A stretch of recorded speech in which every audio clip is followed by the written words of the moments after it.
प्रभु यीशु के मधुर और प्रिय नाम में आप सभी को जय मसीह की।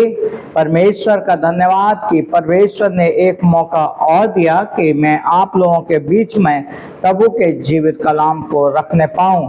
आज का जो वचन है वो है भजन संहिता 66 अध्याय और उसका 18 पद, साम चैप्टर 66 वर्स 18।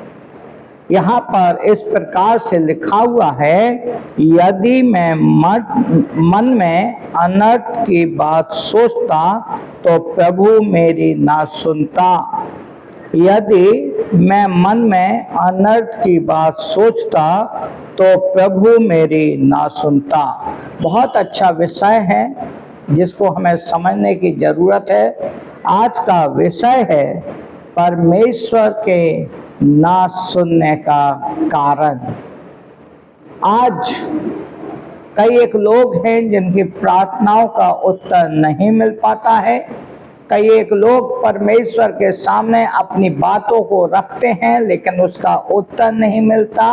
कई लोग कहते हैं कि मैं प्रभु से इतने दिनों से मांग रहा हूँ, इतने दिनों से उसको पुकार रहा हूँ, लेकिन प्रभु मेरी नहीं सुन रहा। उसका कारण है परमेश्वर उनकी प्रार्थनाओं का उत्तर नहीं देता। याद रखिए, जितने ऑनलाइन हैं उन लोग और जितने ऑफलाइन देख रहे हैं उनके लिए मैं आपको बोलना चाहूँगा कि परमेश्वर उनकी प्रार्थनाओं का उत्तर नहीं देता है जो अपने स्वार्थ के महत्वाकांक्षी भोग विलास की इच्छा रखते हैं।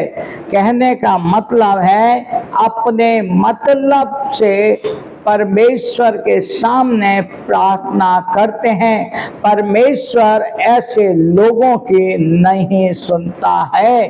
जब आप याकूब 4 अध्याय 1 से 3 को पढ़ोगे तो वहां पर आप देखने पाओगे और वहां पर लिखा हुआ है तुम में लड़ाइयां और झगड़े कहां से आ गए।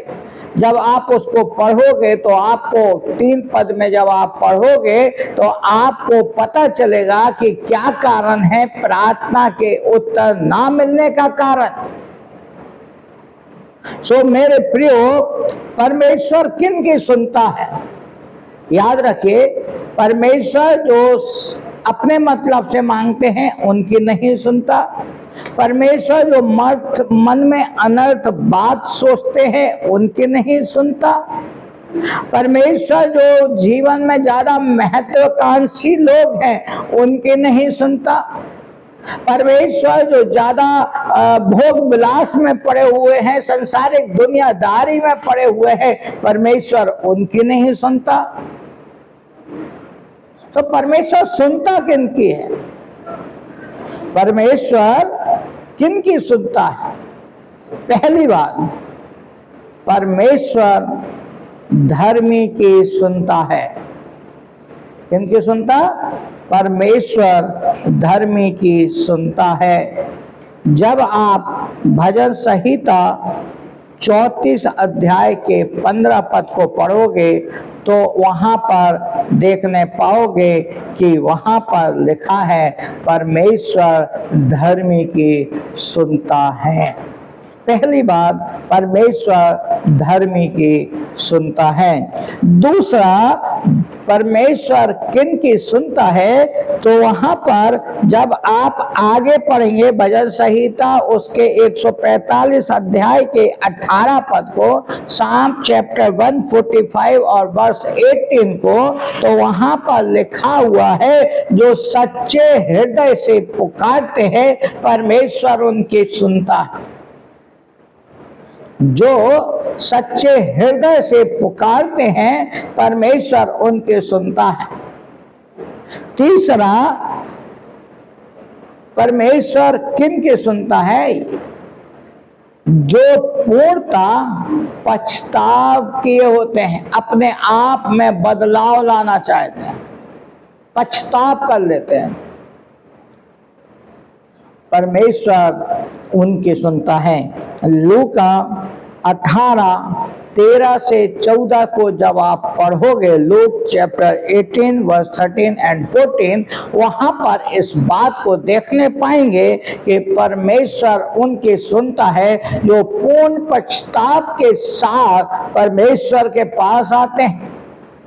और चौथी बात, परमेश्वर उनकी सुनता है जो उसकी इच्छा के अनुसार मांगते हैं। परमेश्वर उनकी सुनता है जो उसकी इच्छा के अनुसार मांगते हैं। पहला यूहन्ना 5:14, 1 जॉन चैप्टर 5 वर्स 14 को जब आप पढ़ोगे तो वहां पर देखने पाओगे, वहां लिखा है जो उसकी इच्छा के अनुसार मांगते हैं परमेश्वर उनकी सुनता है। सो मेरे प्रियो, आज ये 4 बातें हैं जो हमने आपको बताई हैं परमेश्वर किनकी सुनता है। और क्वेश्चन है कि परमेश्वर के ना सुनने का कारण। सो मैंने आपको बता दिया कि परमेश्वर के ना सुनने का कारण है कि हम अपनी इच्छा से नहीं मांगते हैं। हम मन में अनर्थ बात सोचते हैं और हम क्या करते हैं, स्वार्थी मन से मांगते हैं और हम भोग विलास की इच्छा रखकर मांगते हैं। हम क्या करते हैं, ज्यादा महत्वाकांक्षी होकर मांगते हैं। तो इस कारण परमेश्वर हमारी नहीं सुनता। मेरे प्रियो, प्रभु चाहता है कि आप उससे मांगें। वचन बताता है, मुझसे मांग और मैं तेरी सुनूंगा। मुझसे मांग और मैं तेरी सुनूंगा। परमेश्वर चाहता है कि आप उससे मांगें। परमेश्वर चाहता है कि आप उससे मांगें, लेकिन हमारे मांगने का तरीका गलत हो जाता है। हम जीवन में बदलाव के साथ प्रभु के पास नहीं आना चाहते हैं। मेरे प्रियो, मैं आपसे सिर्फ इतना ही कहना चाहूँगा कि हम अपने जीवन में एक बदलाव के साथ प्रभु के पास आएं। आइए हम प्रार्थना करें। अगर आपके पास कोई प्रार्थना निवेदन है, कोई तकलीफ में है, बीमारी में है, समस्याओं में है, आप चाहते हैं कि हम आपके लिए प्रार्थना करें, आप हमें प्रार्थना निवेदन भेज सकते हैं। हम आपके लिए जरूर प्रार्थना करेंगे और प्रभु आपकी प्रार्थना का उत्तर हाँ और आमीन में जरूर देगा। आइए हम प्रार्थना करें। सारी आशीषों के देने वाले हमारे स्वर्गीय पिता परमेश्वर, राजाओं के राजा, प्रभुओं के प्रभु, हम आपका धन्यवाद करते हैं प्रभु। जितने भी लोग आज उपस्थित हैं, ऑफलाइन ऑनलाइन, सबके लिए हम प्रार्थना करते हैं, सब पर आपकी बरकत, आपकी आशीष होने पाए प्रभु जी। अगर कोई दुख में है, तकलीफ में है, बीमारी में है, परेशानी में है, समस्याओं में है, प्रभु जी हमारी आपसे प्रार्थना है कि आप उनके जीवन में काम करें। हर एक तकलीफ, हर एक बीमारी, हर एक परेशानी प्रभु यीशु मसीह के नाम से दूर होने पाए, हमारी आपसे प्रार्थना है प्रभु जी। ओ पिता परमेश्वर, आज का वचन जो लोगों के बीच में बोया गया है, कई गुना फलवंत होने पाए पिता परमेश्वर, हमारी आपसे प्रार्थना है। प्रार्थना को सुनने के लिए धन्यवाद देते हैं। सारा आदर मान सम्मान हम आपको देते हैं और प्रार्थना को प्रभु यीशु के मधुर और प्रिय नाम से मांगते हैं। सुने और ग्रहण करें। आमीन, आमीन, आमीन। आप सभी को जय मसीह की। परमेश्वर का अनुग्रह, परमेश्वर की आशीष आपके ऊपर, आपके परिवार के ऊपर, और जितने लोग ऑफलाइन आज यहाँ पर जुड़े हैं उनके ऊपर, और जितने ऑनलाइन जुड़े हैं उनके ऊपर बनी रहे। परमेश्वर का प्रेम, प्रभु यीशु मसीह का अनुग्रह और पवित्र आत्मा की सहभागिता आपके ऊपर, ऑफलाइन में जितने लोग बैठे हैं उनके ऊपर, ऑनलाइन जितने लोग जुड़े हैं उनके ऊपर, और जितने बाद में इसको सुनेंगे उनके ऊपर, अब से लेकर प्रभु यीशु के द्वितीय आगमन तक बने रहे। आमीन, आमीन, आमीन। आप सभी को जय मसीह की।